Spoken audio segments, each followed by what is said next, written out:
নমস্কার, লুসি রান্নাঘরে স্বাগত। আমি লুসি। আজকে আবারও চলে এসেছি নতুন একটি রেসিপি নিয়ে। আজকের রেসিপি চিকেন বিরিয়ানি। তাহলে চলুন বন্ধুরা, দেখে নেওয়া যাক আজকের রেসিপি। চিকেন বিরিয়ানি বানানোর জন্য নিয়েছি আমি 700 গ্রাম চিকেন, আর সঙ্গে নিয়ে নিলাম পেঁয়াজ বাটা, রসুন বাটা, আদা বাটা, 50 গ্রাম টক দই। বন্ধুরা, পেঁয়াজ রসুন বাটা আপনারা পরিমাণ মতো দেবেন, আর দিয়ে দিলাম 1 চামচ লবণ। এখন আমি ভালো করে চিকেনের সঙ্গে সমস্ত কিছু মিশিয়ে নিচ্ছি। আমার মেশানো হয়ে গিয়েছে, এটাকে আমি এখন ঢাকা দিয়ে 1 ঘন্টা রেখে দিচ্ছি। এদিকে গ্যাসেতে একটা হাঁড়ি করে আমি জল বসিয়ে দিয়েছি ভাতটা করে নেওয়ার জন্য। জলের মধ্যে দিয়ে দিলাম 7-8টা তেজপাতা, আর দিয়ে দিলাম গোটা গরম মশলা 6টা-7টা করে এলাচ, লবঙ্গ, ডালচিনি দিয়েছি। আর যে বিরিয়ানির আলুগুলো দেবো সেই আলুগুলো আমি এই জলের মধ্যে দিয়ে দিয়েছি। জলের সঙ্গে কিছুক্ষণ ফুটিয়ে নিচ্ছি। দেখুন, জলটাকে আমি 15 থেকে 20 মিনিট ফুটিয়ে নিয়েছি। এখন আলুগুলোকে আমি তুলে নিচ্ছি, কেননা আলুগুলো খুব বেশি আমি সিদ্ধ করব না, হালকা করেই সিদ্ধ করে নেব।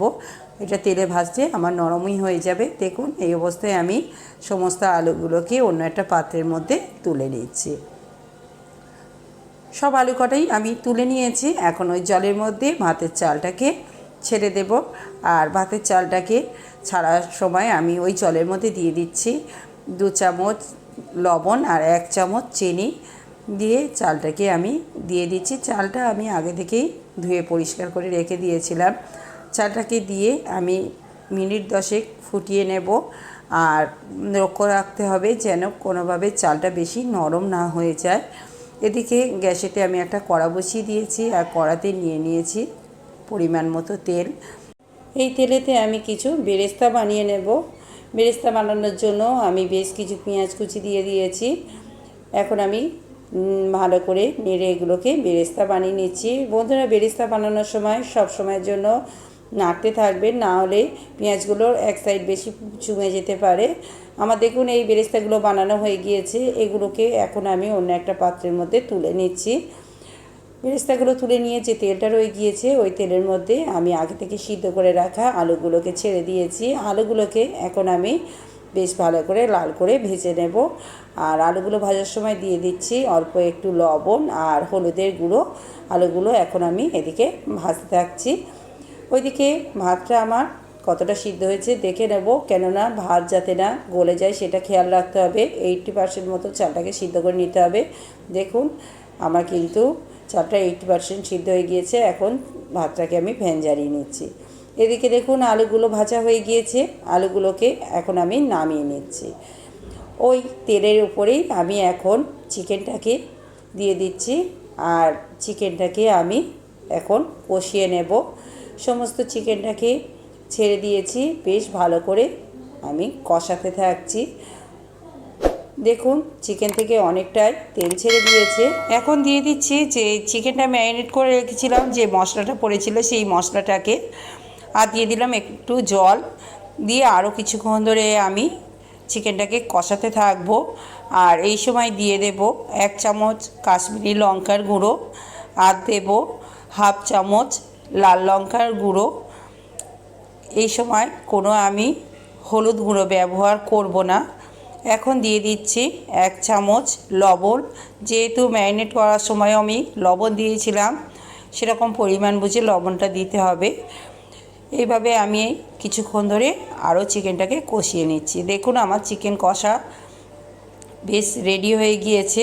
এই সময় আমি দিয়ে দেব কিছু বিরিয়ানির মশলা। এখানে আমি 1 চামচ বিরিয়ানির মশলা দিয়েছি, আর দিয়ে দিচ্ছি 1 চামচ ঘি। এই 1 চামচ ঘি আর বিরিয়ানি মশলাটা দিয়ে আরও একটু কষিয়ে নিচ্ছি। আমার কিন্তু চিকেনটা মোটামুটি একেবারে রেডি হয়ে গিয়েছে। অল্প একটু জল দিয়ে দেব। একটু গ্রেভি না থাকলে তাহলে বিরিয়ানিটা টেস্টটা অতটা ভালো আসে না। অল্প করে জল দিচ্ছি যাতে বেশ 1 বাটির মতো গ্রেভি থাকে, সেরকম বুঝে আমি জল দিয়েছি। একটু সিদ্ধ করে নিচ্ছি। এখন কিছুক্ষণের জন্য ঢাকা দিয়ে দিচ্ছি। দেখুন, কিছুক্ষণ ঢাকা দিয়ে আমি চিকেনটাকে ফুটিয়ে নিয়েছি। এরকম গ্রেভি অবস্থায় আমি গ্যাসটাকে এখন অফ করে দিচ্ছি। ওইদিকে আমি ভাতটাকে এখন হাঁড়ির মধ্যে নিয়ে নিয়েছি। দেখুন যে তেজপাতাগুলো আমি জলের মধ্যে দিয়ে ভাতটা ফুটিয়েছিলাম, সেই তেজপাতাগুলোকে তুলে নিয়ে হাঁড়ির নিচে দিয়ে দিয়েছি। এখন নিচেতে কিছু ভাত দিয়ে দিলাম ভাজা আলুগুলোকে। এবারে দিয়ে দেব আমি চিকেনগুলোকে। যেহেতু আমি এখানে চাল ব্যবহার করেছি 500 গ্রাম, চালের পরিমাণটা আমার কম ছিল, ওই জন্য আমি একেবারেই সব কটা দিয়ে দিয়েছি। যদি ভাতের পরিমাণটা আপনাদের বেশি থাকে তাহলে 2-3 বার ভাগ করে করে চিকেন আর আলুগুলোকে দেবেন। সমস্ত চিকেনগুলো দিয়ে ওপরে আবারও ভাত দিয়ে দিয়েছি। এখন দিয়ে দিচ্ছি বিরিয়ানি মশলা। বিরিয়ানি মশলাটাকে ভালো করে ছড়িয়ে দিয়েছি। এবারে দিয়ে দিচ্ছি বেরেস্তাগুলো দিয়ে দিয়েছি। এখন যে চিকেনের গ্রেভিটা রয়েছে সেই গ্রেভিটাকে ওপরে দিয়ে দিচ্ছি। এবারে একটা বাটি নিয়ে নিচ্ছি, আর বাটিতে নিয়ে নিচ্ছি হাফ বাটি মতো দুধের সঙ্গে দিয়ে দিচ্ছি হলুদের গুঁড়ো। আমি এখানে কোনো ফুড কালার ব্যবহার করিনি, আমি হলুদ দিয়েছি। এবারে এই দুধটাকে আমি ক্রস করে ভাতের উপরে দিয়ে দিচ্ছি। আবারও আমি ওই বাটিতে হাফ বাটি নিয়ে নিচ্ছি কেওড়া জল, আর কেওড়া জলের মধ্যে দিয়ে দিচ্ছি আতরটা আপনারা যেমন সেন্ট পছন্দ করে সেরকমভাবে কম বেশি করে দেবেন। আতরটাকে গুলে নিয়ে যেদিকে দুধ দিয়েছি তার অপোজিট দিক দিয়ে আমি ক্রস করে আতর আর কেওড়া জলটা দিয়ে দিয়েছি। এখন ওপর থেকে আমি 5-6 চামচ ঘি দিয়ে দিচ্ছি।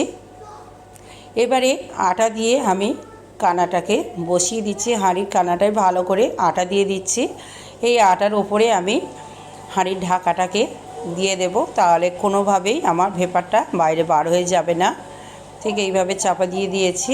এখন এটাকে আমি গ্যাসেতে বসিয়ে দিচ্ছি, আর 15-20 মিনিট আমি দমে রেখে দেব। আর গ্যাসটাকে এই সময় আমি সিমে রেখে দিয়েছি। গ্যাসটাকে একেবারে সিম করে রাখতে হবে। দেখুন আমি 15 মিনিট এটাকে বসিয়ে রেখেছিলাম, এখন নামিয়ে নিয়েছি, আটাটাকে ছাড়িয়ে নিচ্ছি।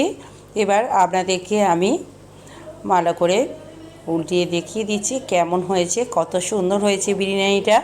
বন্ধুরা এইভাবে বাড়িতে বিরিয়ানি বানিয়ে দেখবেন, একেবারে রেস্টুরেন্টের স্বাদ হয় এই বিরিয়ানির। তাহলে বন্ধুরা আজকে রেসিপি এই পর্যন্ত, আবার ফিরে আসবো অন্য কোনো দিন অন্য কোনো রেসিপি নিয়ে।